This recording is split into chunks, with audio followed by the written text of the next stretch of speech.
As far back as I can remember, I always wanted to be a gangster. One of the worst performances of my career, and they never doubted it for a second. We all go a little mad sometimes. I believe there's a hero in all of us that keeps us honest, gives us strength, makes us noble. You just gotta keep living, man. Livin. Son of a bitch. He stole my life. I love the smell of napalm in the morning. Welcome back to the Shot by Shot podcast. Today we're going to be breaking down another masterpiece from one of the greatest directors of all time, Steven Spielberg, probably undebatably the greatest blockbuster director of all time. And today we are going to be talking about everyone has, their own, everyone's entitled to have their own personal favorite Steven Spielberg movie, but this is without a doubt Steven Spielberg's favorite Steven Spielberg movie, and that is E.T. E.T. is, for me, a gun to my head top 20 favorite film. I can never decide on narrowing down my favorite films list, but if I really had a gun to my head and had to pick 20, E.T. would without a doubt be on that list. It is also my favorite Steven Spielberg movie. It's one that, I watched countless times as a kid, and then as I get older, it really never lost that kind of kids movie charm for me. It really just added more value. The more I learned about filmmaking, the more I would appreciate this film. And I just think it's one of the most kind of like magical and beautiful films ever brought to screen from Steven Spielberg. And he made a true timeless movie, which I think really is still connects with younger audiences today. I know when I showed this film to all of my younger cousins and my younger brother when he was younger, they all really connected with it as well. And I think he created just a true timeless classic with this film. And it's also one that, in 2020, when the movie theaters were shut down, that was the only time in my personal life I ever really kind of lost my love of and interest of filmmaking and really kind of just started losing interest in movies. And I remember that first weekend that there were theaters that reopened up. I went and just saw 4 movies in that one weekend. There was nothing new coming out, so it was all older films. And the final film of that weekend, the fourth one, was E.T. And just after that experience, it just totally reignited my love of filmmaking and really made me love this art form again, because I just think it's such an incredible and beautiful film. Yeah, this is like probably one of the most iconic films of all time. It kind of transcends like the whole idea of it even being a film. I feel like everybody even knows about this, even if you've never seen the film or just seen parts of it.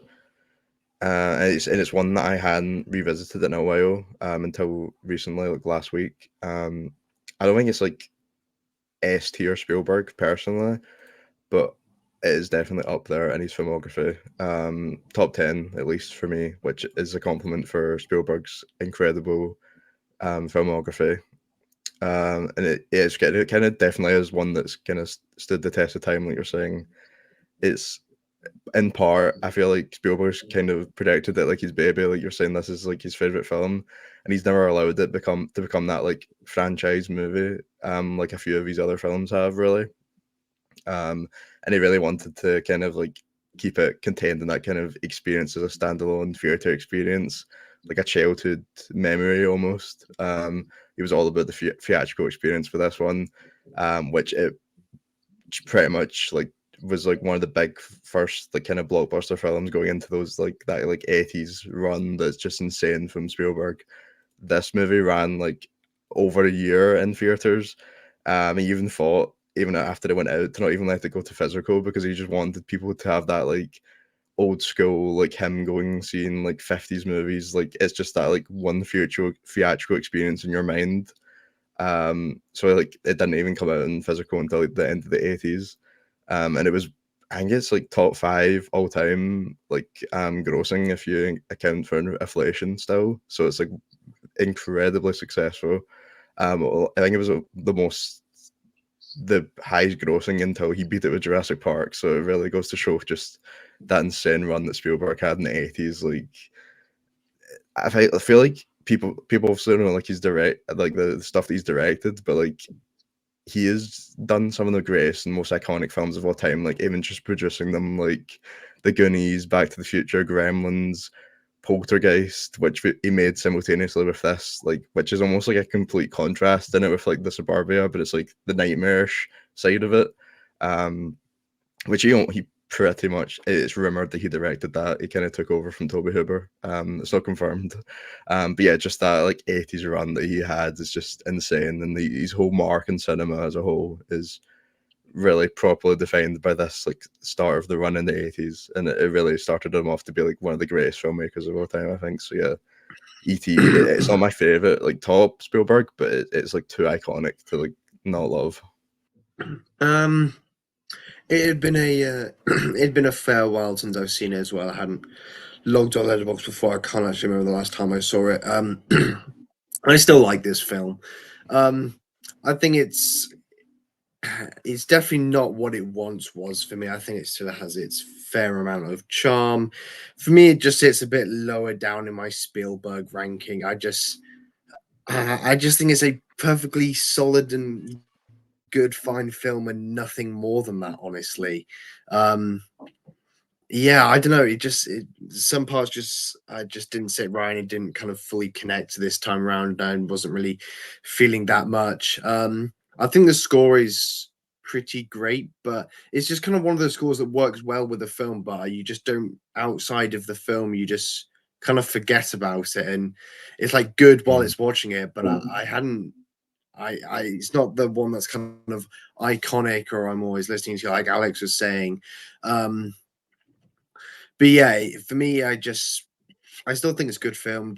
I think Spielberg has just made so many better films. And yeah, I don't know. I was expecting it to still kind of be pretty high on it on a rewatch, but it was getting further down than I thought it was going to. But yeah, I still think it's a solid film, and I think chemistry works well in the film, and the direction is there's some good shots in there, but he's done a lot better. Definitely done a lot better. But yeah, it's fine. It's fine. I think both of you are insane to say this is not a top tier Spielberg. I do not think he has done anything better. I think this is without a doubt his best film.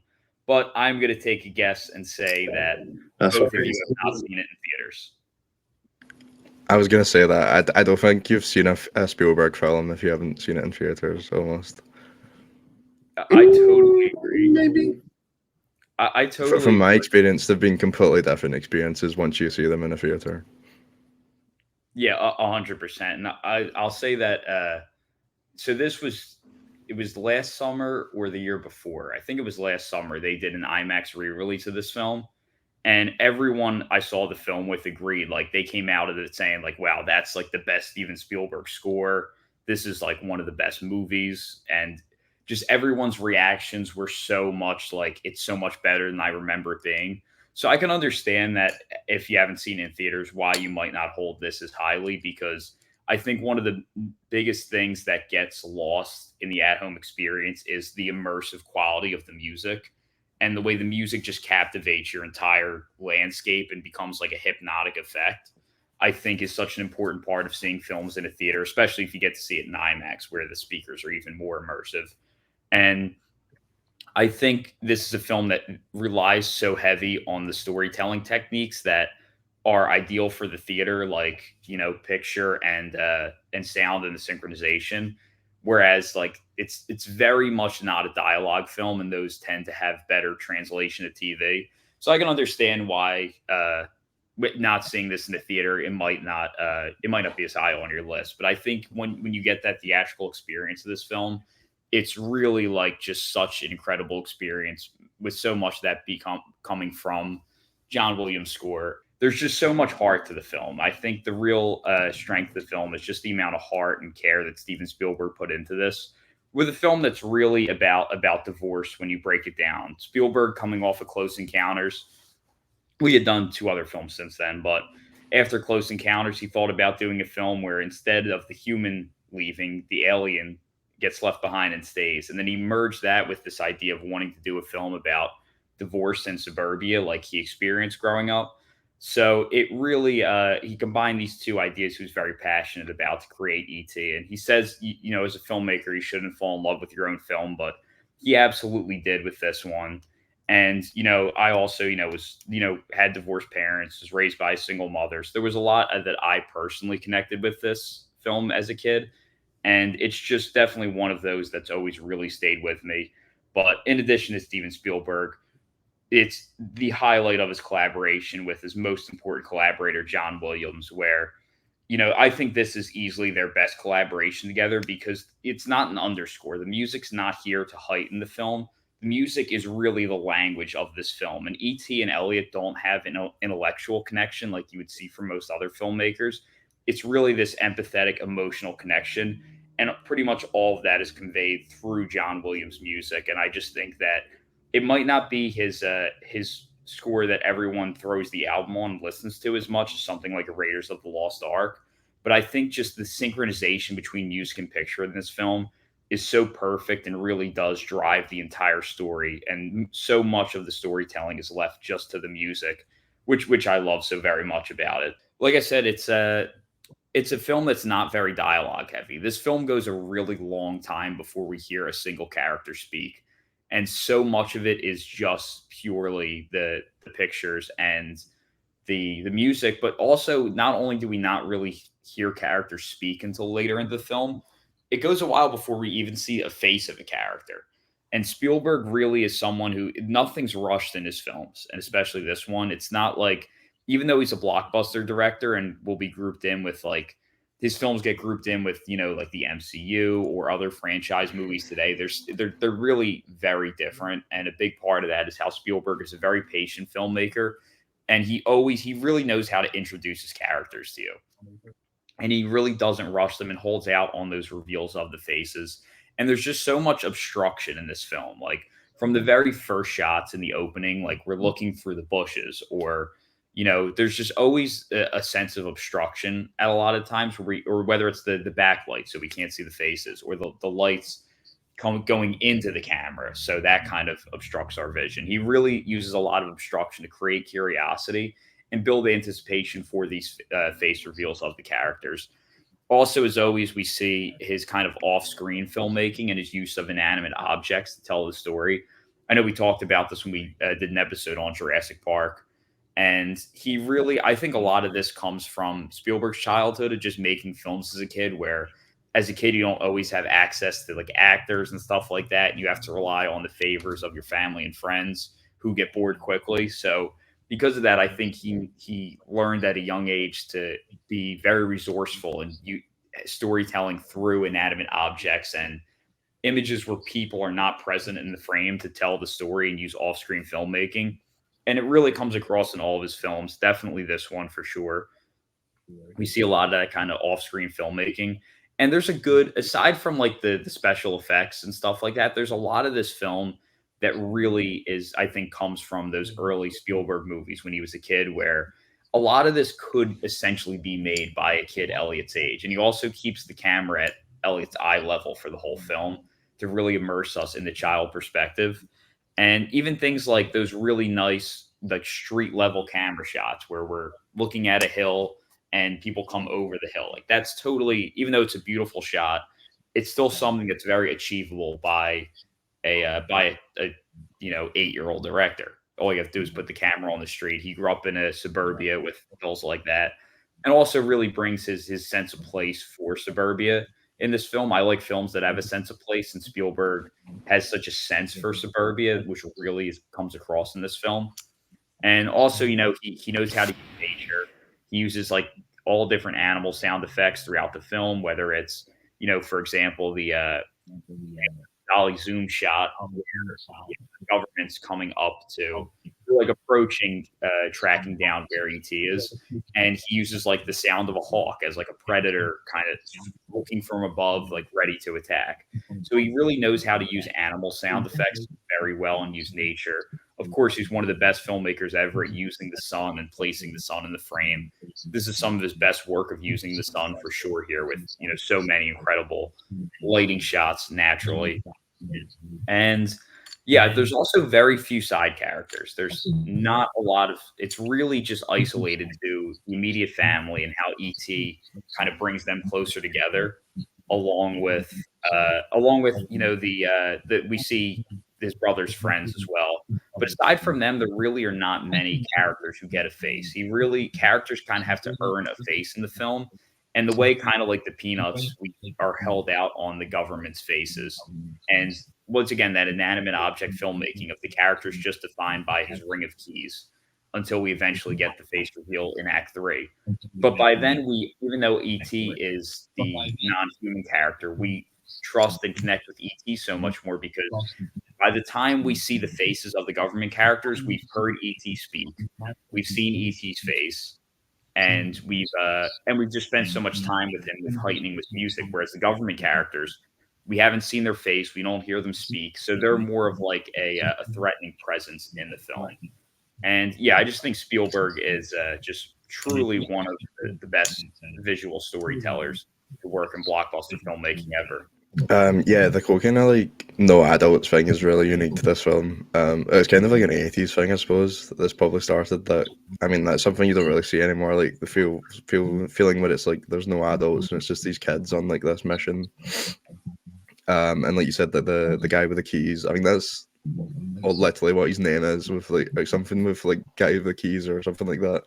And it's only him and the mother, I think, that you see. They're adults that you actually see their faces. So it does have this very like childlike wonder sense to the whole film. And again, like you said earlier, I feel like this is probably the biggest film where you watch Fabelmans and you come back and it kind of unlocks a completely different perspective.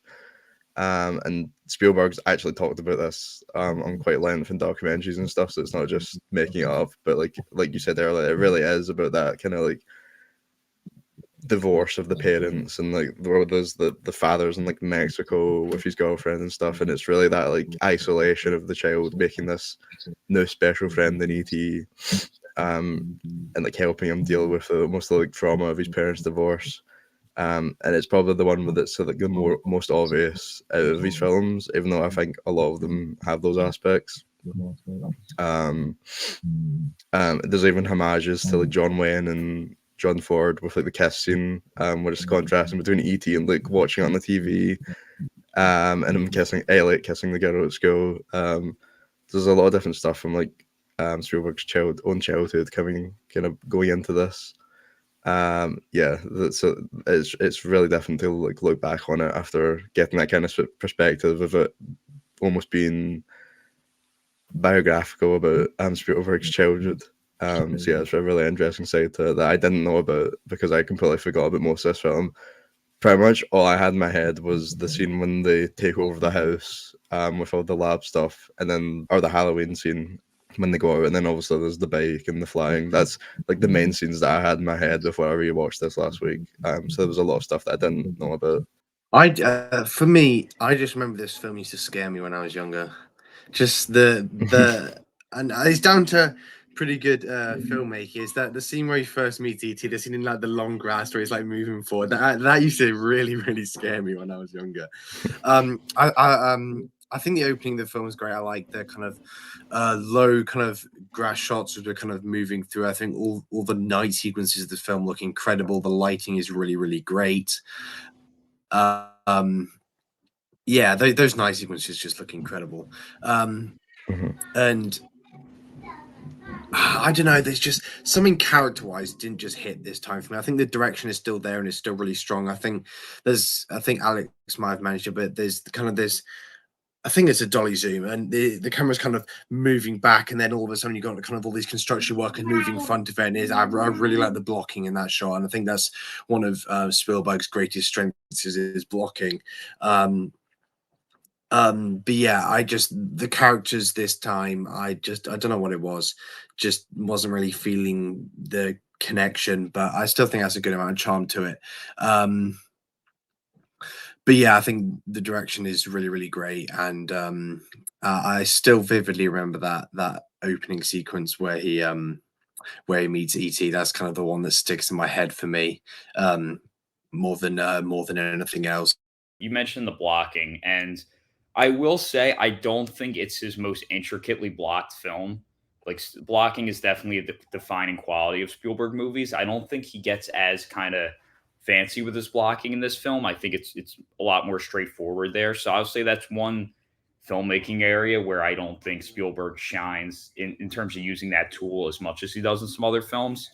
But yeah, like Ryan said, this is really a film about divorce, and I think it's such a strength of the film. Until I watched Fabelmans, I had always thought that Spielberg's parents got divorced when he was very young. I didn't know that it actually happened when he was much older, like in Fabelmans. That really surprised me. And because for me personally, like I grew up like pretty much my whole life with divorced parents, so that was just always something that I guess I always found relatable about this film. And yeah, I think Spielberg really, with his visual storytelling, is very strong in how he communicates the divorce ideas because it's not really addressed very straightforward much. It's not clearly addressed in the dialogue, and he does it in much more subtle ways. An example of this is where there's the vans driving, the government vans like driving by outside the house, and it's almost like a shark like presence of the government listening to them, and we go inside the van, and we're inside the van. We hear like the government's listening inside the house. We hear them talking, the mother and I think it was the brother, having a conversation about the divorce. And this is as we're watching the government who's going to be taking ET away, like the divorce. So I think he really uses those subtle ways of having like the government, like the synchronization between hearing about the divorce as we are watching the presence who's going to kind of cause the divorce between Elliot and ET eventually.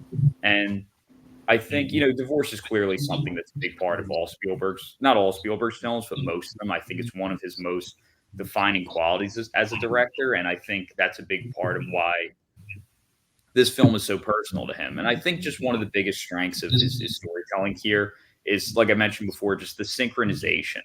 When we talked about a film like The Zone of Interest, that was a film where it's very much about the synchronization between sound and picture, where it's about how they don't match and the contrast between them. Whereas this is a much more just kind of fluid synchronization between them because it's about that empathetic connection. And we see this just like the way they kind of build the relationship, just with the underscore is so powerful in that scene. It's very soft score, and it's not like as high volume as the scores I normally favor, but it's this real kind of soft, a lot more gentle score where they're basically just mimicking each other's movements. And then as we get into the scene where ET dies, we see their pulses completely in sync. And then, of course, this is really emphasized in that school sequence where we kind of see them in separate rooms, and that connection is still there from a distance. And I think just whether it's the synchronization between how perfectly John Williams' score matches Steven Spielberg's pictures, and because Spielberg actually also recut the film so that he had Williams do the score and then recut the film to Williams' score, which I think is something more directors should do. And it really shows here. But just no matter what area the film is, whether it's the characters within the film or the synchronization between the storytelling departments, I think the synchronization in this film it's one of the biggest strengths, and it's a true masterclass in using synchronization to tell the story. Eventually, that synchronization is going to be broken when E.T. has to leave Elliot. And I think Elliot's arc is really about learning to let go of a loved one. And I think that's really the true arc of his character. And another really good example, I think, of how Spielberg deals with the divorce is his sense of story beats is really so great. Where there's the scene where they're at dinner and and Mexico's mentioned, and there's just like this silent pause. Like all of a sudden, we know something's happening because of the silence, and just with the images, Spielberg cuts around to every reaction. And then the last one he shows us is Gertie, who's the younger sister.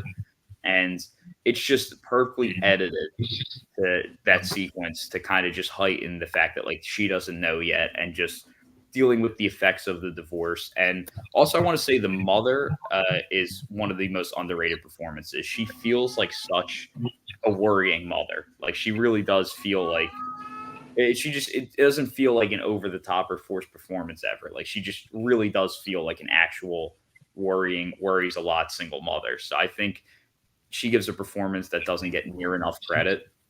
Yeah, the divorce stuff plays so well and like thematically into the film. I think, like you were saying, even like obviously like there's this connection between E.T. and Elliot, like when they actually have like when they almost have like a emotional and like physical connection, but like E.T. in a way is like he's like separated from his family, so it kind of plays into like Elliot almost feeling like his family's like split up and lost because of the divorce. So I think in all aspects it really does play so well into this film.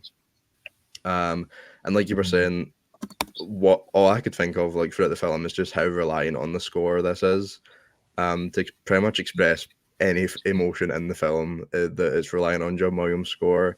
And like you were saying, the film's edited like to put the score on the forefront, and editing like with the score, like that final scene, like you were saying. I just rewatched Once Upon a Time in the West last night, and that's another film which is edited around the score, and it really puts so much importance. And I don't know if a score has ever been more effectively used like that. And E.T. has been another one that I just keep thinking about how well the score is kind of played into the film, and how powerful it becomes, or how important a score can be in kind of centering the whole film around it, and bringing all the emotion because of it.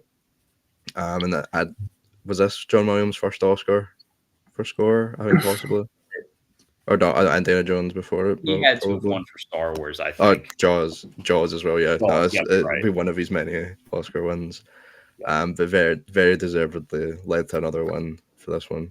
Like you were saying about the score, I think, like Alex was mentioning, there's just something about Williams and Spielberg that their just music is just so perfectly put together. Just the way they work, their films just somehow, maybe more than any other director, just work so much, and I think it elevates Williams as a composer. Just how well each of their scores go together, and you can find a lot of similarities across a lot of their scores. I went to a concert where an orchestra was performing Williams and Zimmer music the other night, and it's very evident there, kind of listening to all that kind of back to back is quite crazy actually. And they played E.T. there. This is before I'd rewatched it, and it was really, really good.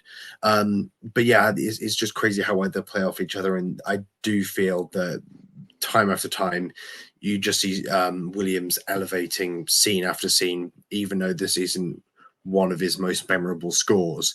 And I think the themes of this film, like you guys were picking on, definitely do kind of carry it along well. I just don't think it's reflected that well in the characters necessarily for me to kind of care about it to an extent that I kind of would love it more, but I don't, because I'm not that kind of emotionally attached to any of them. But that being said, it does handle divorce pretty well. Not that I have had any experience of that in my life or parentally, like you guys were saying, but it's an interesting theme to go with, but it's handled fairly well. But yeah, I don't know. Just, he's done better. No more slander of the GOAT. This is the best John Williams and Steven Spielberg collaboration. This is the best Steven Spielberg film. And it's time to talk about the top three most important things in film, since Ryan got us started on it. Number one, music. Number two, music. Number three, music.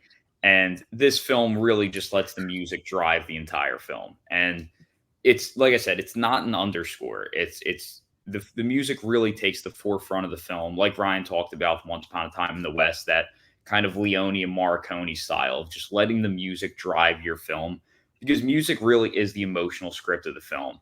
And speaking of scripts, this might be the first film that we've covered on this podcast where I've read the script. And it's just like Hollywood often has this mindset that like the script is everything. That's all that matters. It's the most important thing. And I just always thought that's the dumbest philosophy ever. And this film, I think, proves that more than ever. Like the script of this film is so different from the product on screen. There's a ton in the script that changed. Like they changed a ton of stuff, but this, What they let the kids just like kind of input their own dialogue, didn't they? Yeah, honestly, there's so much. Like, this entire scene changed. Actually, I have some notes on the script that we could talk about later. I'm pretty sure Spielberg said it was the best screenplay he'd ever read at the time. Yeah, I find that kind of crazy because he changed like at least half of it. Like there's multiple scenes that change.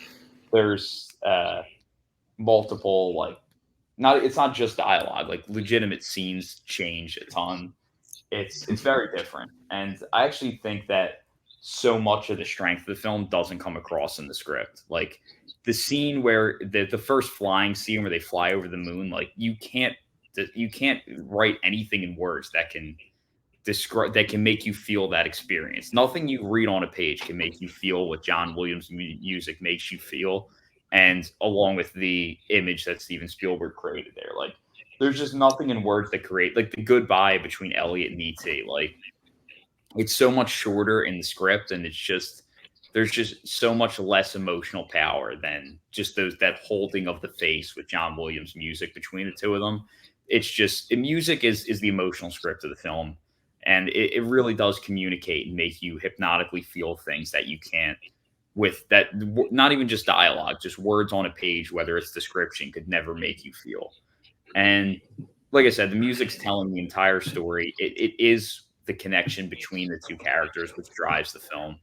And it just feels like it's a soft score, but feels very like harmonious and like peaceful a lot of the time. But there's a real evolution to it as well. Like it starts very ominous because we don't, as John Williams said, we don't know that the aliens are friendly yet. They could be like a threat for all we know. So it starts very ominous and then becomes a lot warmer as the film progresses. And what John Williams does with the theme is he gives you a few notes at a time. So he gives you like three notes one moment, then another scene will give you like notes like 4, 5, 6, 7 or whatever it is. I don't know the terminology for music, but he keeps giving you hints of it until eventually there's that flying scene and you finally get the full theme all together. And I think, and then he brings it back again, of course, when they fly over the sun. And that's a moment where we don't, the light changes a lot in that final sequence, and we don't get that full theme until the characters are flying because that's safety. And there's this real connection between warm light and safety in the film where like that closet that seems like is really like a place of safety for the kids also has that same warm light. And he often associates warm light with safety, and only when the characters are safe do they get that theme once again.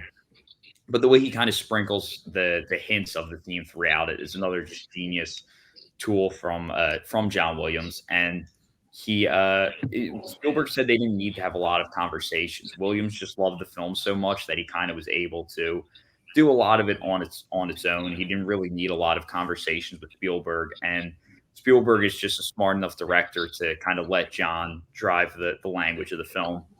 And I think that well, yeah, there's just also he has like similar to some of his other scores like Star Wars, he has like the big brass as like the government's theme of like, and then the drums when they're entering the house. But yeah, I think just opening up with the music and picture of ET wandering around, he's small in the frame, and there's like this kind of this quiet whistle. Of course, very peaceful until it kind of ramps up in speed when the government comes up, and we hear that kind of more dangerous brass again. And then he uses like a harp strings a lot, which is almost like something you would see in a love theme to create this connection between ET and Elliot. He has also, of course, like some chimes, which he likes to use. And of course, there's strings throughout pretty much most of the film that involves ET and Elliot. And then the notes slow down and get a bit longer in the synchronization scene between them, where with the fish tank, which I was curious why that moment he chose to heighten that way. I think it's because ET in that moment is kind of trapped like in a fish tank, and it feels like the score feels like there's a sense of longing there, like he's stuck. And then I just think that one of the biggest moments that doesn't get talked about enough, because everyone thinks of the score, you think of the scene where one of the two flying scenes, of course, or the synchronization scene, like something that involves a levitation when he's like levitating the planets in his room. But I think the scene where ET's resurrected is one of the most uplifting scenes in the history of cinema. Just the way the score first comes from this. I always criticize films that don't use music, and this backs it up, not just in its music use, but how he's able to use quiet. And that scene where Elliot gives the really what it's a metaphor for divorce monologue to ET as he's dead. And just he uses that calculated quiet because there's not a lot of just really quiet scenes in this film. It's strong when it's there. Like I've said, I think music is something quiet's very powerful when limited, but really gets dull when you use too much of it. Whereas music, I think, is so powerful, you don't need to limit it. And there's such a range of things that you could do with it. You don't need to limit music as a whole, whereas you can, let's say, limit an instrument or limit a certain genre or style of music. You don't need to limit the entire tool as a whole. And the calculated quiet here, I think, is so powerful for that scene between them. And then the uplifting of when you see the flowers come back to life and it's just, you know that he's alive. It's just one of the most uplifting scenes in film history. And once again, so much of that comes from the top three most important things in film: 1, music; 2, music; 3, music. That scene you're talking about when he comes back to life, I think that really shows also how great the kind of practical effects in this film are, because you almost, I mean, he's literally just like an animatronic or like somebody in a costume, but it really doesn't feel like that in the movie. It doesn't feel like it's aged at all. Like, you really do have a good connection to E.T. as like his own character rather than this animatronic that they've put into the film. And it's interesting how it kind of played into like the actual child actors' like views of E.T. in the film, because I know in that scene Drew Barrymore couldn't stop crying because she thought E.T. was like an actual thing and that he had died in that scene. So yeah, it was interesting how even though it was all fake, they thought it was real, and I think that plays really well into the film and kind of the whole childlike mystique around the whole film. It really goes to show how or why it was so successful. Why don't we go into our intermission? Question from Jonathan. Which director would you like to see tackle a genre they've never done before, and what genre? Ooh, good question. Good question. I would like to see a Paul Thomas Anderson horror film. That would be interesting. I think think that would I be was going to say horror as well. I pretty feel like there's a lot of directors I'd like to see do that. I got mine. I want to see Quentin Tarantino do sci-fi. I want to see him do that Star Trek movie, and he's so good at, like, not fantasy, but, you know, like movies that don't exist in reality, like kind of somewhat surreal, like Kill Bill type of stuff, like action and movies that exist in another world. I think I would love to see him do a sci-fi movie. Interesting. Yeah, I don't know about Star Trek, but a sci-fi would be really cool from him. Or Nolan keeps hinting at a horror film as well. Just somebody that's like a master. That's not really that. Rises is a horror film because it's scarily bad. You mean Begins? Begins is even worse. You're both out. No, Rises is even worse. Rises is so bad. All right, we got a bizarre question next up. This is from The Name is Goofy. It says, rank these 5. Pizza. Okay. Mao Zedong, coffee, 2013 Old Boy, and paper straws. That is the most random. That's definitely Alan. What was the third one? The third one was coffee. Okay. Who the fuck asked this question? Best is definitely pizza. That's not even close. Without a doubt. Paper Straws and Old Boy 2013 are down there. Paper Straws is 5. I haven't seen Old Boy. Without a doubt. Paper Straws is 5. I haven't seen Old Boy 2013, but I'm just making judgments that it's a remake. I haven't, but Mao Zedong, that's an interesting. What was the other one? Coffee is coffee. Oh, coffee's like a 3. Keep in mind, Spike Lee's Old Boy has a 2.1 on Letterboxd. And he's going to burn high and low next. Nah, I have faith in I do love Spike Lee as a director, so I have faith in him. I mean, from the sounds of it, at least it's not a beat for beat remake. At least he's doing something different with it. True, yeah. But yeah, I would love much for him to do something original. All right, 1 pizza, 2 coffee, 3. It's still a Spike Lee film, so 2013 Old Boy. Then we'll go Mao Zedong, and then Paper Straws at 5. Yeah, that's probably So The same as me, actually. Question from Josh. What is visually the best horror movie and why is it Midsommar?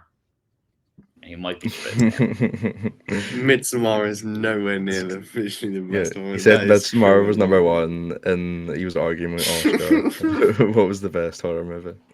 I mean, I think he So might be right. tragic. It's nowhere near. It's not right. He's It's- not He's- right. The He's only not one the right. only one I'm looking at No. my horror movies right now. The only one I think I would put over it is probably The Shining. Suspiria. That's criminal. Shouldn't have, you know. Have you seen Suspiria's Suspiria? valid. Suspiria, yes, Suspiria's valid. Yeah, I'll give you that. Bram Stoker's Dracula, Haven't seen. So without a yeah. doubt. Yep. Fire Walk with Me, without a doubt. Altered States, Cure. Yeah, you're naming a lot I haven't seen. Just any horror film, really. I'd take over. I think most of them are visually Midsommar. shit, though. What? No. I think most horror No, films. You're missing out. No, there's a ton of No, great no, ones. no. I mean, I'll put it this way. I'm looking at my No, no, no, letterbox no, no. first page of horror There are movies. some horrendous horror. Very There few are of these. some pretty. You haven't seen near enough horror. I haven't seen a ton, but I'm saying I'm looking at my first page of letterbox from highest rated to lowest rated right now, and almost none of these are visually interesting. The Exorcist, Halloween, Psycho, criminal. Rosemary's Visually's Baby. mid. Halloween's visually The Thing, Thing, Alien. Visually, Yeah, wait. count that, I'll Wait. give that. Did you just call Halloween visually mid? Yes, I did. It is visually mid. It is. He's right. He's right. Thank It is. Talking about It is. It's like a handheld, like film. micro budget indie. He's it's correct. a great looking film. Demons. It's probably Bram Stoker's Dracula. That's probably the most visually interesting horror film, along with Suspiria. Even That's the not Texas Chainsaw Massacre Wait, is oh, one of the best looking horror films ever made. Quaidan may be the best looking film maybe possibly. Never mind I haven't horror seen, movie. but I- Ooh, that is a that's good probably shout. That is a good shout. Yeah, I'm going Bram Stoker's Dracula. I'm probably gonna go with The Shining or Suspiria, but Midsommar is top three. It's top three for me. No, it's not. It's Midsommar is nowhere an near. incredible film It's visually.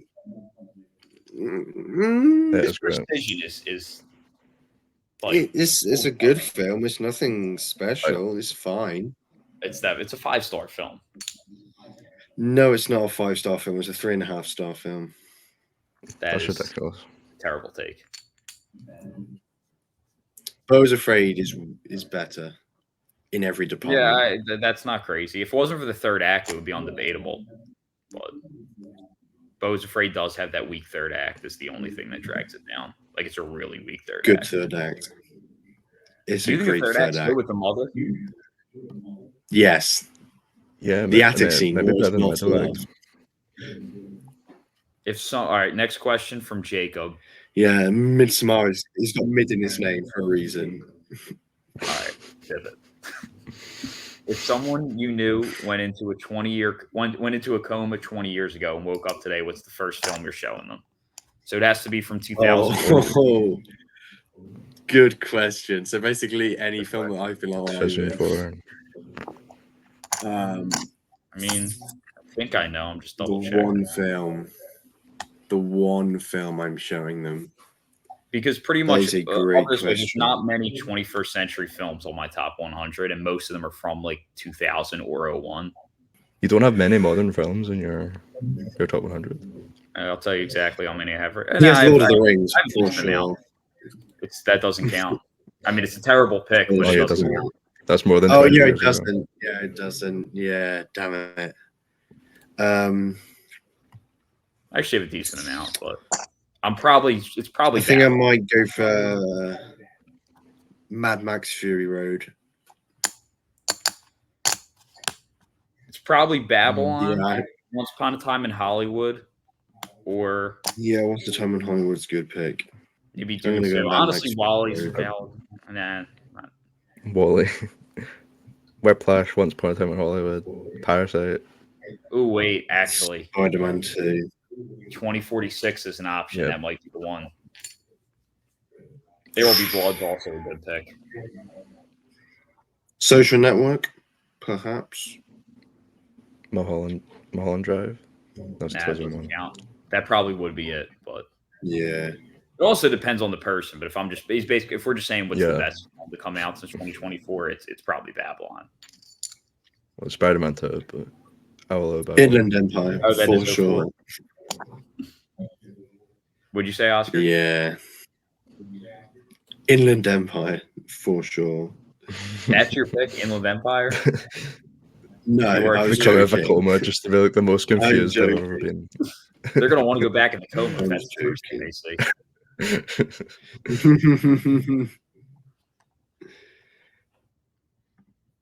All right. We got... Next question, if you have. We'll do one more. Or how many have we done? Yeah, we'll do one more.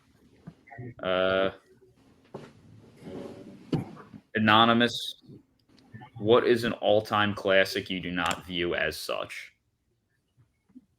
Godfather 2. Shut up. And Casablanca. Well, what does as such mean? Does that mean you think it's bad, or you just don't think it's an all-timer? That was meant for Oscar, not you, Ryan. He can't even hear it. Oh yeah, I forgot. Oh yeah, I can. I mean, it's easy. It's Return of the King. Shut up. Return of the Shut up. I don't know if it should be known as Return of the Mid or Return of the Snooze. I'll go Citizen Kane. Oh dear. That's a terrible pick. That's a horrible pick. Oh yeah, probably Casablanca. I still like Casablanca and Godfather Part 2, but I don't hold them as classic. I'm trying to think what else. Those are both on my top 100. I'm sorry to hear that. Hope you get well soon. I'm not even going to respond to that atrocious take. I mean, honestly, I don't hold 12 Angry Men as highly as other people, but I mean, it's still like a good movie though. So I don't know if I would say that, but I'll put it this way: I just don't think it's what people make it out to be. But it's still like a good enough movie that, like, I don't know. I guess you could say The Dark Knight. People view that as a classic now. Oh yeah, true. Autumn Sonata as top 25 film on Letterboxd. Yeah. I don't think it's even top 10. Bergman. It's critically acclaimed though, but is it really considered a classic? I don't know. Yeah, that's what I'm saying. But I agree with not. you. I agree. It's like lower tier Bergman. Another from Jonathan. We'll knock out both of these because they're quick questions. From Jonathan, where does Interstellar rank among your Nolan all-time rankings, and why is it 1? It is not 1. It is not 1. It's probably 4. Probably 2 or 3 for me. Maybe 3. Yeah, It's 2 for me. Yeah, it might be 2 for me. 4 or 3 in Nolan. 4. Yeah, or 3. Oppenheimer's definitely around 1. there. Then it's between that and Dark Knight for the 2 spot. So, all right, then our final question. We're going to do an extra one today. Is from Ferdinand. Why haven't we seen more shark movies? That is a great question. We should be watching. Because Ferdinand, you are 100% right. nobody knows how to reinvent that genre. That's why. Nobody knows how to You've clearly reinvent not that seen genre well. And Sharknado 2 to 7. Yeah, I'm talking about now. Shark movies.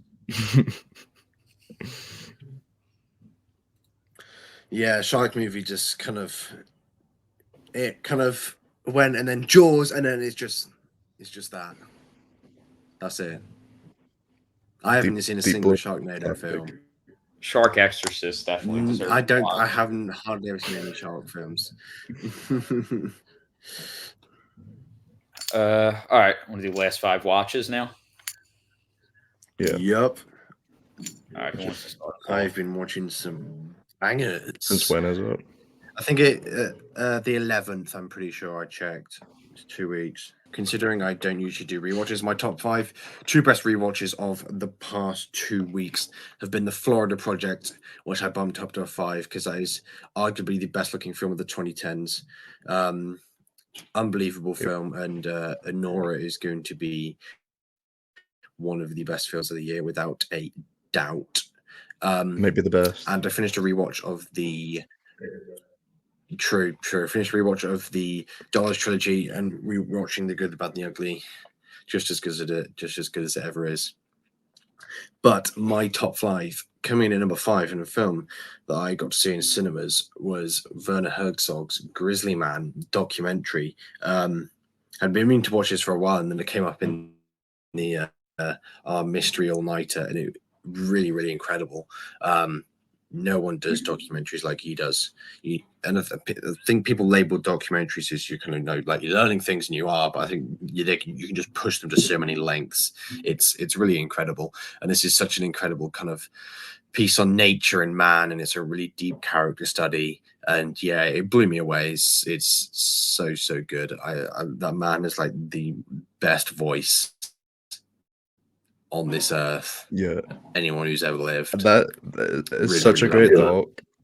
It might be one of my favorites, but when at like 2 a.m. it came on. And Herzog's voice, he said, it's so soothing. I nearly fell asleep. Like my eyes were getting heavy listening to that. But yeah, it's a great dog. Number 4 is a film I've had on my watch list for some time. I think shout out Marta, great, we've had her on the pod before. She watched it. I was like, oh, this is only 90 minutes. I'm on a film called Movie End of Civilization. Incredible kind of post-apocalyptic Polish film that looks absolutely incredible.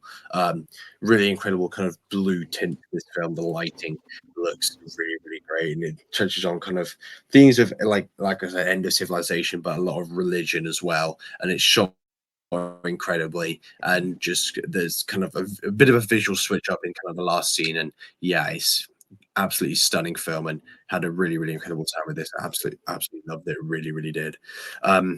Number 3 for me, I've been trying to finish off Michael Mann's filmography, and I finally got around to watching The Insider with Russell Crowe and Al Pacino. Another film with kind of Michael Mann has this like signature kind of blue look to a lot of his films, and this definitely shines through here. And this, I kind of knew bits about this going into this, but any other director, this could have just been some boring kind of true story kind of drama thing. But man, just adds so much style and source to this film. And man, there's some of the shots in this film are incredible. It's so riveting and engaging. And Al Pacino and Russell Crowe at the top of their game. 2 of my favorite actors actually are just unbelievable in this film, and I had such a good time with this.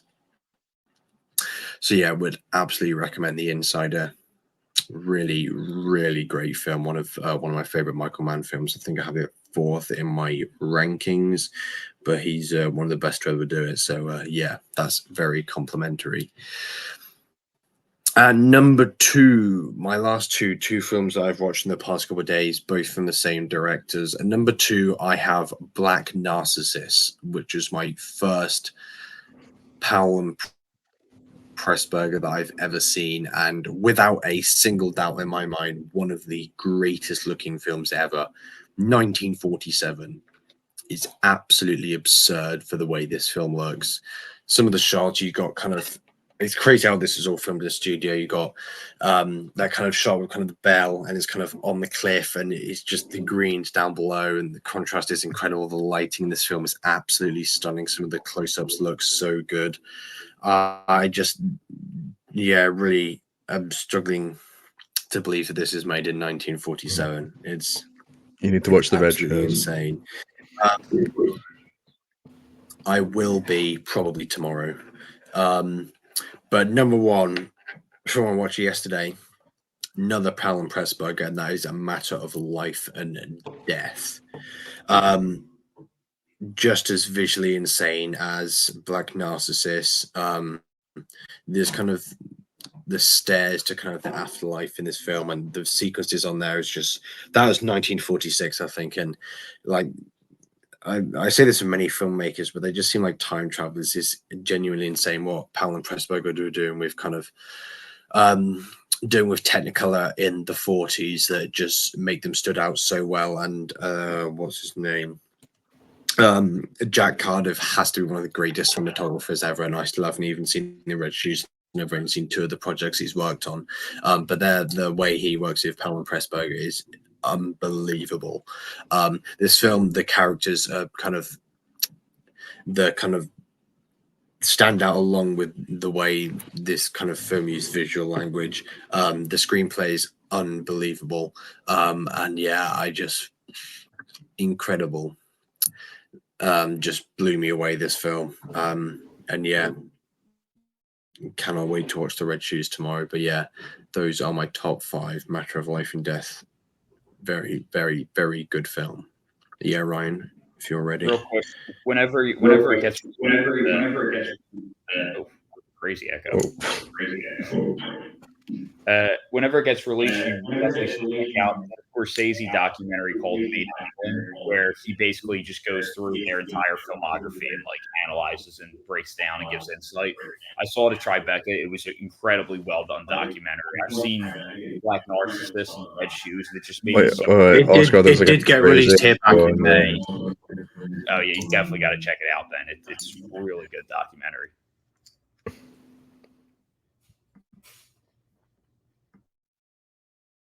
Am I going next? Mm-hmm. Yeah. This month has just been like crazy rewatches, so I don't have a ton of new watches, but I have some big rewatches in theater, so I'm just going to include them. First one is a new release, Twisters. We were down in London for the all-nighter, and we went to see this at the BFI beforehand, which the screen is just crazy. It's the biggest screen in the UK. It was really cool to see it in IMAX. A really fun film, honestly. Better than the first one, which I know is loved by a lot of people. But yeah, I don't think you've seen that, Alex, have you? Yeah, Twisters. Yeah, I'd recommend going to see it. The first one. I haven't seen the new one yet. It's something. It's shot on film. You'd appreciate it. Yeah, it looks good. Looks great. There's really nice grain in some of the wide shots. It looks really, really good. Yeah, really recommend going to see that if you can. Number 4, the first film for our all-nighter, we got an early access to Kneecap, which is an Irish film about. I described it as kind of Irish train spotting, but it's like them kind of bringing back like English or Irish speaking kind of through rap, which they're actually a trio in real life. So like they're using like their real music throughout the film. Yeah, just a really funny film. Honestly, it's got some great moments. There's a split diopter shot in there, which we all really enjoyed. Yeah, just a really fun movie, great soundtrack, and it really captures the kind of like culture of Ireland really well, like Trainspotting does for Scotland. So that's where a lot of the connections were for that. So yeah, I think that comes out next month, so people should go see that. Number 3, I've got Demons by Toshi Matsumoto, which this is number 10 in the horror letterbox, like top 250 horrors. And Oscar watched it recently, so I really wanted to go check it out. Unbelievable film. It's like it's got like this samurai setting, but it's almost like a Shakespearean like tragedy. But it's this like revenge movie that turns into horror, and it's got some incredible practical effects. The use of negative space is unreal. It's like Kurosawa's Cure. The darkness in it. It's like a fantasy, like how it just like surrounds like every place in this world in this film. It's really, really cool and unique. So if you're a fan of horror, I definitely recommend checking that out. There's not many samurai horror movies. So yeah, it's a really unique film. I wish he had made more films because he only made 3 features. He's got a couple of like surrealism like shorts apart from that. But yeah, great film. Number 2, I got to these are a rewatch in theaters. I got to see Some Like It Hot in theaters last week. Billy Wilder's best, one of the best writers of all time. This is the best comedy I think ever made. It's so funny, and it was great seeing it with a crowd in a theater. Yeah, just like I said, some of the funniest moments of all time. It's my second favorite Wilder, which really goes to show how good of a filmography he had. And then number one, La Dolce Vita in theaters. I was so lucky to see that. It's one of my favorite cinema experiences of late. It's just It's 3 hours and it just flies by. It's pure art. It's so good. Probably I think the best looking black and white film. We've done an episode on it. If you want to hear our thoughts on that, yeah, just Fellini's masterpiece. It's so good. So yeah, that's one of my best 5 watches. I forgot you're seeing that this week. Mhm. It's the greatest movie ever made. And everything I said is true. I'm very happy for him that he got to experience that as it should. That's awesome. All right. Lucky. Oh yeah, Oscar's the only one who hasn't seen it in theaters. I think I got Blue Velvet in a theater in a couple. Yeah, Blue Velvet in a theater in a couple of weeks. So that I'm very excited about that. Are you going to go to that, Ryan? Yeah, I forgot when's it on. I already have it at 5 stars. 16th of August, I think. I might do. Yeah. All right, my top 5 recent watches. Honorable mention: Edward Yang's Mahjong. It's very much an Edward Yang movie with a kind of weave of different characters in this big ensemble, and it's just the most defying of American film conventions of like everything's about like clear objectives and all that, whereas like the whole core of the film is following a bunch of characters who have no idea what it is they want. And he's just, I think, such an interesting filmmaker. Just seeing something like this was so refreshing to see and inspiring, and he's just such a great sense of characters. And there's so much about this film, especially if you're interested in diving into his filmography. He deals with a lot of his core career themes present here. Film I really enjoyed. I think it's really tough to find a way to watch it, so I know it can be difficult, but got to see that in the theater. It was great. Number 5, rewatch, first time in a while, a comic book and sci-fi masterpiece of high art known as Flash Gordon. It's just a banger. You essentially get to listen Never actually seen that. You essentially get to listen to a Queen album for 2 hours. So I mean, how bad could it be? It's I just knew the song. If the production design is incredible, like the costume design is incredible, the practical effects are great. Like it's just a good fun time. Like it's corny as shit, but I love every minute of it, and it still is much more enjoyable than the majority of comic book movies that are produced today. Even though they might have less flaws and more polish, like this is. It really, even though it's corny, it really is a reminder of how much better practical effects are and practical costumes and set design. Number 4, rewatched in theaters, my first ever rewatch of it, Princess Mononoke from Hayao Miyazaki. And it was it's the best Miyazaki film in my opinion. Liked it even more on a rewatch. Miyazaki and Studio Ghibli have become pretty well-known names in America, but let me just make sure I don't mispronounce the name. Joe Hisaishi, the composer who works for Miyazaki, really does not get near enough conversation. I think the biggest strength to every Miyazaki film I've seen has been his scores. They're just, it's such truly like beautiful music to listen to. And Princess Mononoke, I think, is his best score. Characters are great. The animation's great. The themes are great, but such a great film. Really enjoyed that one a lot. Number 3, can't believe this is 3 because it's just an absolute masterpiece. I have another Edward Yang film with Yi Yi. This was a rewatch of it. I watched it for the first time a few weeks ago, and I rewatched it this week in theaters, and is just one of my new favorite films of the 21st century. It's truly every frame is a painting. Every shot is composed with such precise detail and precision. Just the way he uses the flow between characters, moving in and out of the frame constantly, and the kind of how oblivious they are to each other's lives with this family, yet very disconnected stories. And it's just he's one of the best character writers. He's one of the best at capturing the stories and experience of characters through his direction.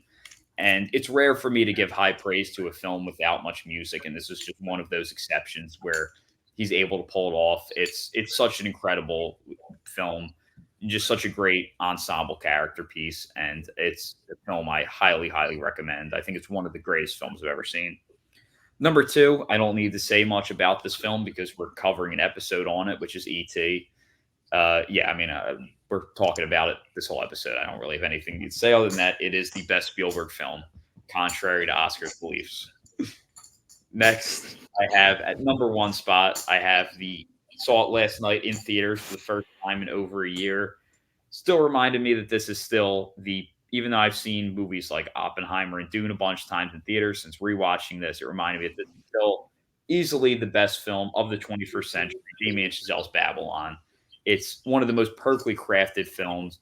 The range is incredible from, loud scenes, quiet scenes, visual storytelling, dialogue storytelling, music scenes, sound scenes. It's, loud, quiet, epic, intimate. It's just that every single style, like chaos, repression, like every single style of filmmaking is present in this film. And it really is also just such great character writing and great acted characters who can tell so much just with the eyes and the faces of the characters while also having great dialogue scenes.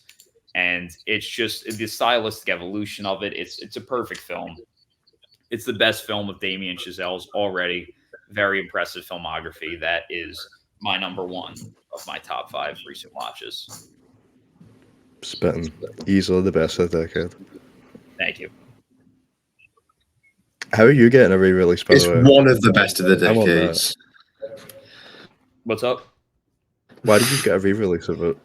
No idea. The programmers chose to screen it. So I'd love to see that again. yeah, it was a great experience. I had a really tough choice because there was a good jazz concert I was considering going to, and I was sick that they were the same day. But ultimately, I chose to see Babylon, and I wasn't disappointed. It's a good choice. Yeah.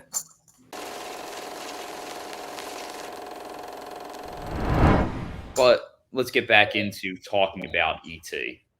And we've been talking about some other films. So, as we know, tonight, Deadpool and Wolverine is coming out from the shared Marvel Cinematic Universe. But many people don't know that E.T. is part of a grander cinematic universe. Are either of you aware of this? Star Wars. E.T. exists in the same universe as Star Wars. And it's so, if you notice, there's a scene where they're trick-or-treating, and he walks by someone dressed as Yoda, and E.T.'s head turns. And there's some sense of familiarity with Yoda. Fast forward about, what would it be? It would be 17 years. Oh, yeah. I remember this now. Menace. And there's a big meeting scene of a bunch of different of the cultures in Star Wars. And you know who one of those cultures is? It's a group of aliens who look just like E.T. So E.T. recognizes and knows Yoda because it is part of the same shared universe. Does that mean Yoda uses the Force in E.T.? That's actually a great question. That's a great question. But did you know that It'd be Lucas... mid-tier Star Wars. Would you say, Oscar? Mid-tier Star Wars. No, you should be forbidden from speaking about Star Wars for the rest of your life. It should be I think the United States Army. If any of the presidential candidates are listening right now, if you want to win this election, we need nuclear threats to the UK in the event that Oscar Trinick ever speaks again on Star Wars. And whichever candidate does that, they're getting my vote. Otherwise, we start war with the UK. Did you know that when Spielberg was making Close Encounters of the Third Kind, Lucas swapped? They each swapped 25% of Star Wars and Close Encounters because Lucas thought that'd be the more successful film. And it would make him enough money to save his career. Close Encounters is way better than E.T., by the way.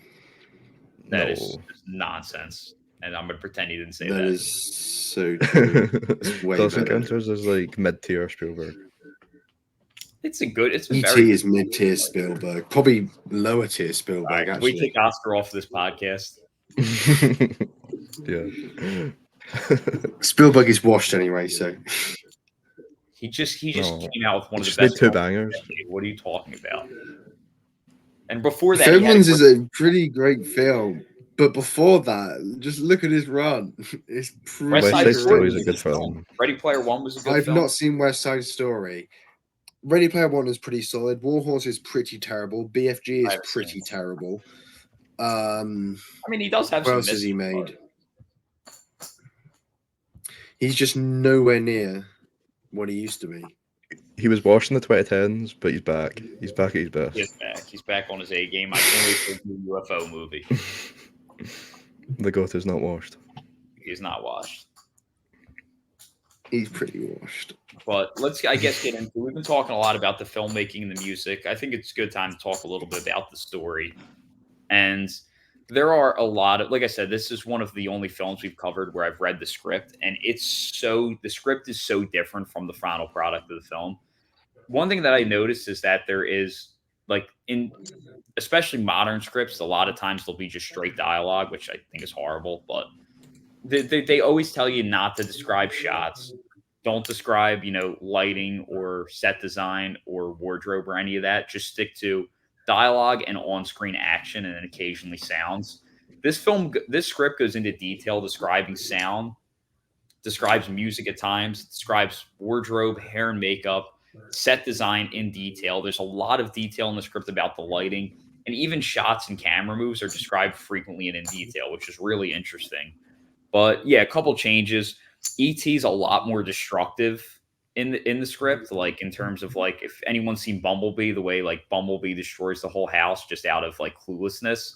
Like there's a lot like the scene where Elliot's sick and E.T. like makes a bit of a mess at times, like or not when Elliot's sick, the one when Elliot's at school and he makes a bit of a mess. Like imagine that, but way worse. Like from the very he gets drunk. Exactly. Yep. But like it's like that from the very start. Like E.T.'s constantly like destructive due to his cluelessness in the script.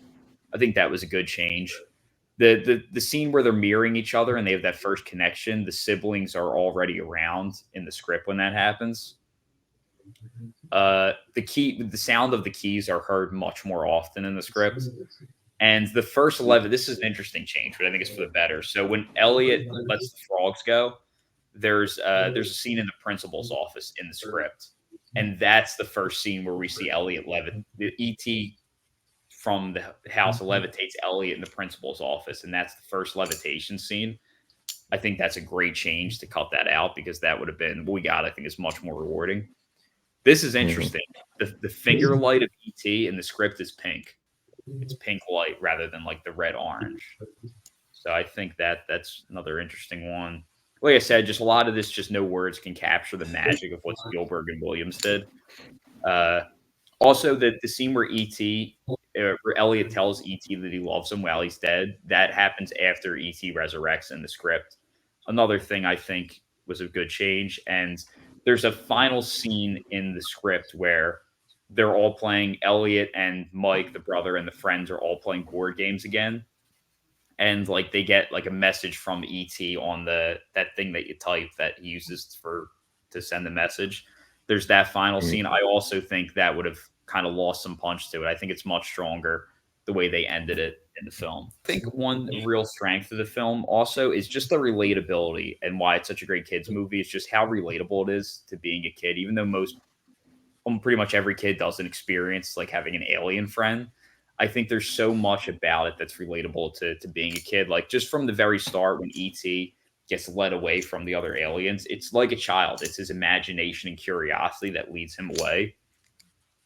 And then there's so many things like just keeping the camera at eye level with the kids and, like faking sick when Elliot like puts the thermometer under the lamp. Like every kid's done that. Every kid, the suspense of the mother finding E.T. Like every kid's had something in the room you didn't want your mother to find that you've hid. And just like it puts you in, even though these kind of surreal situations with very relatable that are very relatable to every kid at the same time. Like when he's like, I don't know the streets, mom always drives. Like kids don't pay attention to the streets, just like the chasing on the bikes and just riding a bike around and like going off road and the hills and all that stuff. Like it's they do a lot of just regular things, even though this is an extraordinary situation. There's so much that are things that every kid does, and even like from the mother's end, like her up late worrying about her kids, like that's something a lot of mothers experience. Like they're just worried about their kids whenever they're not in sight. So I think they do such a great job in this film of just creating relatability in this kind of extraordinary situation.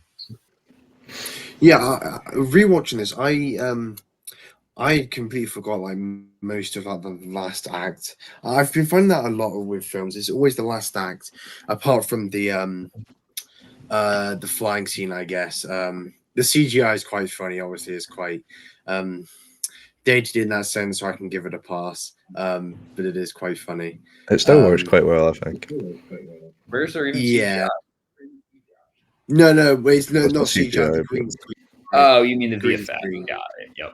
The VFX, yeah. Sorry. When they're flying off the ground over the police cars, it's quite funny. Yeah, I also think the ending doesn't. I think the ending's fine. I don't know. Doesn't really hit. No. You Yeah. heartless fuck. I think the start of the film is maybe a bit harder to get into, or takes a bit of time to get into. But yeah, the score at the end and that final scene hits. No, I don't actually Really think it emotional. does. I think the score hits in like when the moon sequence, especially. But I do think the film kind of moves quickly in the beginning, and that's me complimenting it.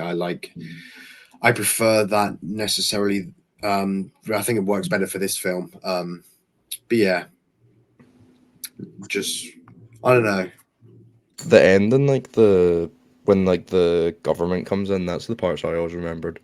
I think that partly plays into like I always talk about how there's like those movies that are always on like cable TV when you were growing up, like Terminator 2 and Titanic, and I think this is one of them as well, where you just see like glimpses of it. So it's probably those parts that I've probably seen the most. You usually miss the start of the film, in situations like that. Yeah, it's I don't. Well, I'll say this. I think it's one strength of the film. I think is that there's, unlike this podcast, they don't have Oscar, which means that there are no villains in the film. We have a villain on the podcast, but I think it's a strength that there are no villains in Be known for hating fun. Yeah, Apparently, you just hate fun. Who's no for hating fun? yeah. Apparently, I hate fun. Apparently, I hate fun. Yeah, I think I'm getting that. Well, yeah, it seems to be an ongoing theme, but this film, I think it's a big strength how it has no villains, and there's like it's very influenced by 1950 sci-fi movies, and my grandfather really loves 50 sci-fi movies, so I've actually seen a bunch of them. And there's always this theme of like the evil government trying to take down whatever the alien presence is or whatever. And there's always like this evil government theme, and this film really kind of flips that, where the Key's character ends up not being a villain or evil. He's actually like a pretty sympathetic, nice character, and he becomes like an obstacle, but he's not a villain. And I think I really like this film. How like I'm someone like I don't really write villains, and I like how it doesn't really have a villain necessarily. It's just more about like the journey of the characters.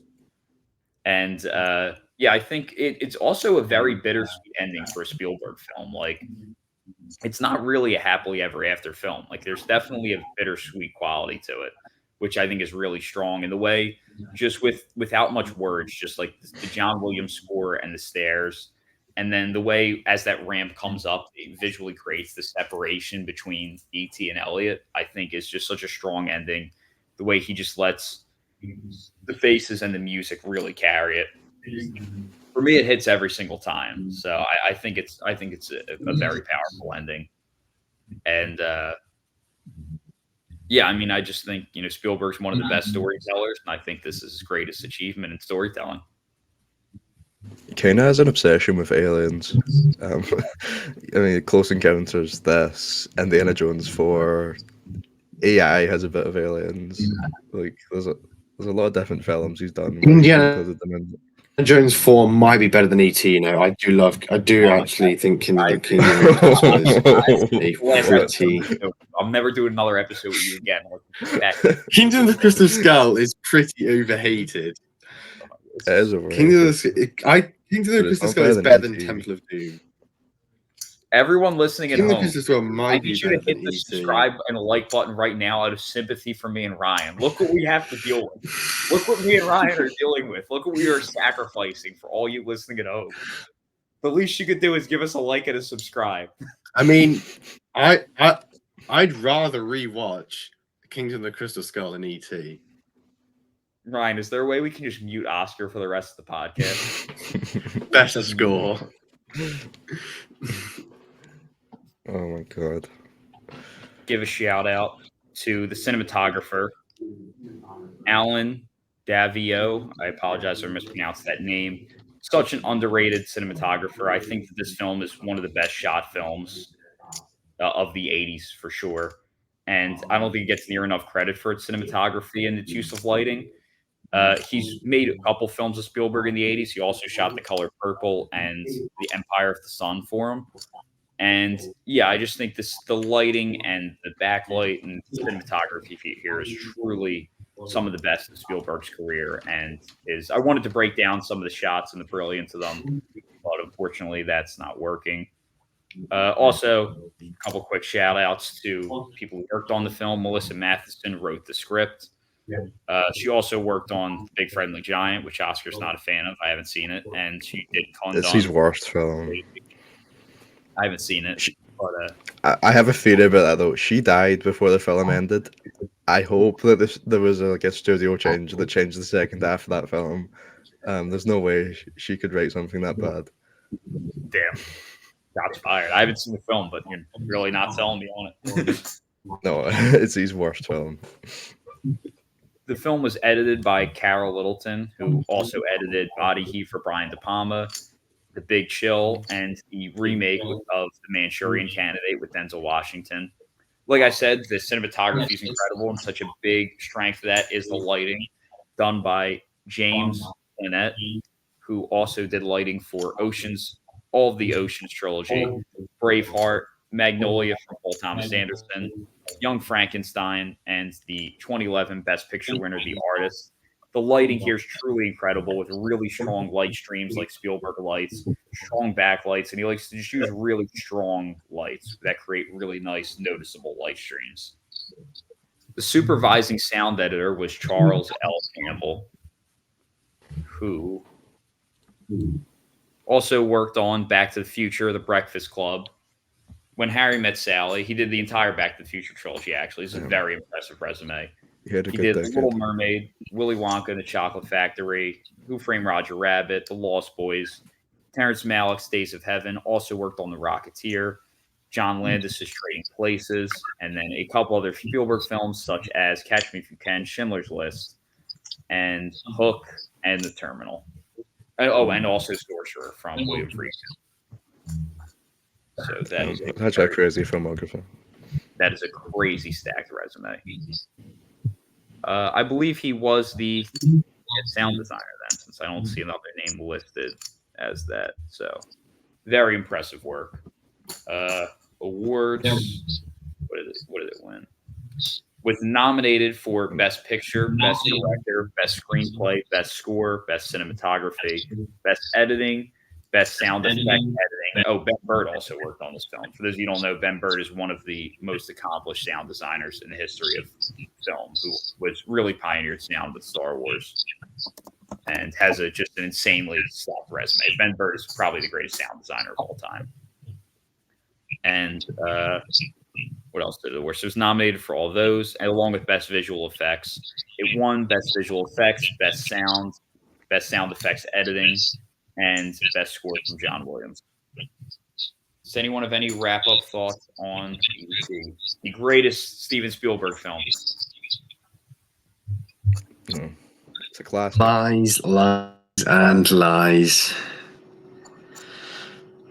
Yeah, It's not the best. Doesn't mean it's but good. It shows how good Spielberg's It is career good. is. That E.T. isn't near as bad. It sits 13th in my Spielberg rankings. So, all watching at home, 13th. please do us a favor. Like, subscribe, hit the notification bell, leave a comment down below. But most importantly, please leave a comment asking us to kick Oscar off of the podcast. The Terminal is better than E.T. Right, you went too far. The So Terminal is is almost Tintin. Far, And so is War of the Worlds. War of the Worlds, Tintin, and Terminal are all better than E.T. You realize all you're doing is invalidating yourself further. Like, your take was bad, and now Ready Player One might even be better than you're E.T. determined to have the worst take in the history of this podcast. That's not ridiculous. Like, he's determined to top his Godfather 2 take. That's what I'm convinced. He's like, nah, I have worse in me. He's like, I got more in the tank. Damn right. Ryan, Let me cook. Spielberg ranking. Yeah, collaborative. I'm not doing collaborative with you. We're not doing this. I'm not doing this shit with you.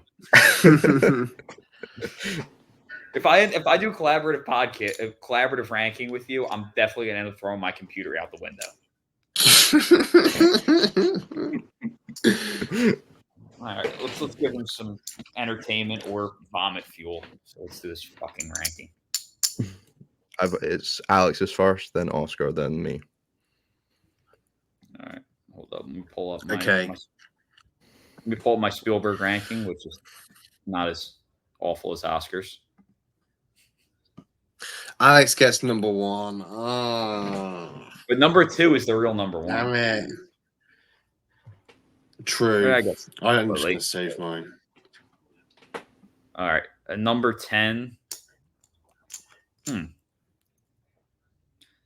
Number 10, I'll go with Temple of Doom. That's a decent pick, actually. At number 9, it's not even my number 9, but I'm taking War of the Worlds. Go live I've with not that. seen that. Oh, how many Spielbergs have you seen, by the way? I've seen 24. I've seen 19. I've seen 21. Nice. Okay, number 8. I'm gonna go E.T. You know I'm vetoing. Yeah. And now the artificial You try and get our intelligence in vetoes place. off the board. Yeah. I'll swap that with AI at number 8. 2 can play at this game. Ooh. AI at Alex, your turn, number 7.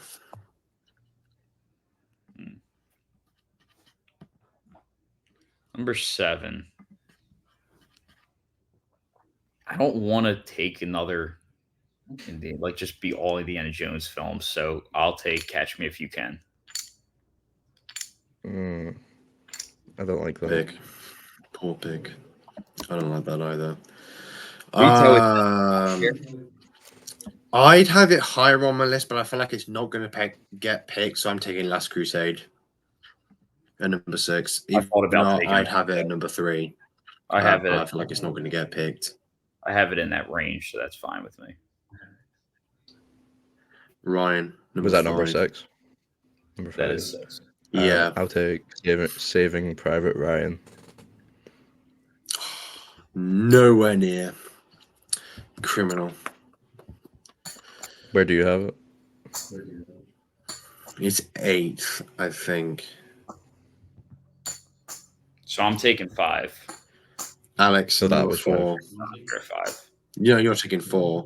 That was 5. Yeah. Okay. What are you taking? Saving Private Ryan. Ryan took Saving Private Ryan. So Oscar's up It's now. 5. No, it's you. Yeah. Oh, that was 5. All right. Yeah. No, Ryan was 5. You're 4. All right. I'm 4. All right. You both still have vetoes on the board. Mm-hmm. So I'll take E.T. here, which is despicable, but it needed to be done. Do you want to veto that? No, because he's just going to do it higher. So what's the point? Exactly. Yeah, but Actually, no. I can veto that. Actually, no, wait. No, because if I do it, and then unless you're not going to pick it, I'll veto it. Okay, I'll that's veto it. totally fine. That is absolutely fine. I will take. I'll take Raiders here. Nice. Thank you. And then number three, I will take Schindler's List. I'm okay with that. Okay, I'm a bit worried about what's going to get messed up. Number 2. I'm going Fabelmans at number 2. Oh no, I've just forgotten these Fabelmans exist. No. Oh no, please make the sensible choice. There's the easiest top 2 choices of your life. There's the the- easiest 2 choices of your life. Yeah, No, we but one of obviously- one of two one of choices. one the of these two best choices has off. messed the top 10. Like, All right, you guys ready for my number 1 pick? Easiest 2 Uh-huh. choices of your Big life. Friendly Giant. Don't big Big Fable. Friendly Giant is number 1. no, oh no, oh yeah, I've been serious. I'll Oh, happily no. have this at number 1 if you choose not to veto. No, he's actually tricked us. We're about to miss out Jaws and Jurassic Park are about to not be in the top 10. That is crazy. But I'm taking Big Friendly Giant. You haven't even seen it. I haven't seen it. Fine, I'll veto I it. haven't seen it. You need to that. Okay, victory. Nah, it's not victory. Because Jaws and Jurassic Park belong here. That's awful. What are you guys doing? All right. So what's our ranking right now? What are you guys doing? Temple of Doom. Okay. What was number 9? I believe it was War of the Worlds. War of the Worlds. Temple of Doom, War of the World, AI, Catch Me If You Can, Last Crusade, Last Saving Crusade. Private Ryan, Raiders, Schindler's List, Schindler's Fabelmans, and then E.T. at number 1. See, that's the problem. Is Saving Private Ryan, AI, and what's it called? The two best Spielberg films. That is crazy. No, This is a man. horrible list. Because we all wanted to get our That's favorites crazy. on, and we neglected the 2. Such an obvious. invalid list. This is a terrible list. We can't post this. Nah, we should. Is that not. all of our top It's 2s? generate so Jurassic much Park and conversation. Yeah. But no, it's a horrible list. I don't think anyone's endorsing this. Oh dear. Wow, that's the worst list we've ever had on this podcast by far. Mhm. Because the top 5 should have been, regardless of your order, should have been E.T., Jurassic Park, Schindler's List, Jaws, and Raiders. Regardless of who you ordered them, that should have been the top 5. Please don't unsubscribe to us after that horrible ranking. We blame Oscar for all of it. And yeah, like, subscribe, and notification bell. I know that's a terrible time to sell you on that, but yeah, we'll be back next week with an episode that we promise, if we do a ranking, it won't be that terrible again.